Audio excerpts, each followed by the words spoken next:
You know what I dislike the most about grad school right now? It is, strangely, that it's keeping me sane.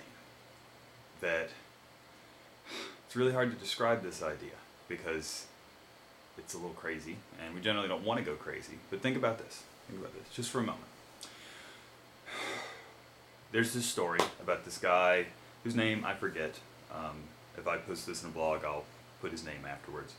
But he went to prisons, I think maybe to Detroit somewhere, and walked around and talked to all the prisoners. He's like, okay, so why did you do this? Why did you do whatever you did to get yourself thrown in jail?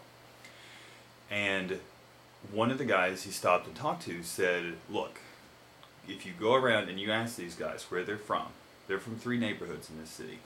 There's essentially a train that starts in that neighborhood and progresses through and ends up in this prison. It's not, I mean, you can talk about our choice and our individual action, whatever. I don't think he put it this quite succinctly. But the idea is, I got on a train. I mean, I was born middle class white boy in the South. Everyone I know, like, unless you were a complete fuck up, you went to college. Like, that's just what we did, right? And so there's some picture that I have of what a person is, what success is, what reasonable action is, and I operate kind of within those bounds. I know how to be a successful person. I know how to put food on my table. I know how to take care of myself within a certain context. The problem being, one of the big things that's a part of that is I believe that I can't do anything to change the world. I can't really make the world a better place. My individual action does not matter. And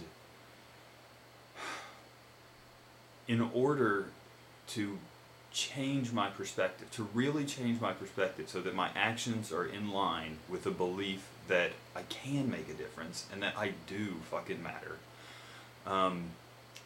I have to break out of those bounds. But it's really hard because I got so much shit to do. Like, I work, I have classes, I have to program, I have to do all this stuff for at least, I mean, not a ton of time, but like 30 hours or so a week at least. I have to do this other stuff. And so I don't really have time. Which is essentially what Maslow said. Everyone's seen the little hierarchy pyramid of needs. You have like food at the bottom, and then love and belonging and shelter, and they're stacked up, you know. With at the top you have essentially creating for the joy of creating and fun stuff like that. But you can't get there if you're worried about starving.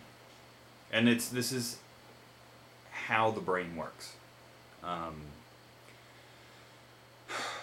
And we don't really respect that. We have all these cool tools around, and so very few of them are focused at really trying to help people, trying to use what we understand of psychology, of human development.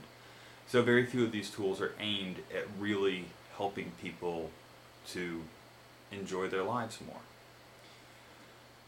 And it's only when I'm feeling a little bit nuts that I think, oh, well, I could be the one to do something about that. I mean, why not?